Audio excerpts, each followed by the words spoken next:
एक बार भगवान गौतम बुद्ध अपने शिष्यों के साथ किसी पर्वतीय स्थल पर ठहरे थे। शाम के समय वह अपने एक शिष्य के साथ भ्रमण के लिए निकले।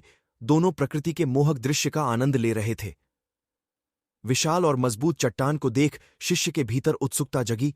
उसने पूछा, इन चट्टानों में तो किसी का शासन नहीं होगा, क्योंकि ये अटल, अविचल और कठोर हैं।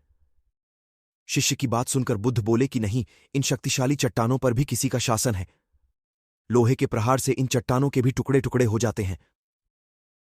इस पर शिष्य बोला, तब तो लोहा सर्वशक्तिशाली हुआ।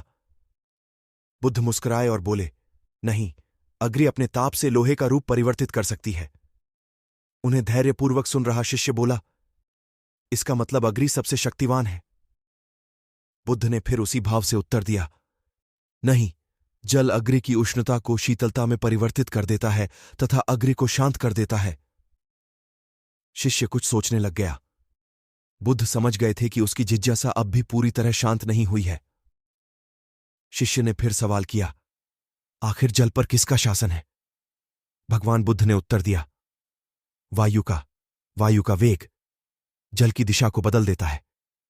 शिष्य कुछ कहता, इससे पहले ही बुद्ध ने कहा कि अब तुम कहोगे पवन सबसे शक्तिशाली हुआ। नहीं, पवन सबसे शक्तिशाली नहीं है।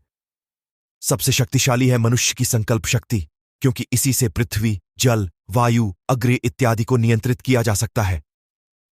जीवन में कोई भी महत्वपूर्ण कार्य संकल्प शक्ति के बगैर असंभव है, इसलिए अपने भीतर संकल्प शक्ति का विकास करो।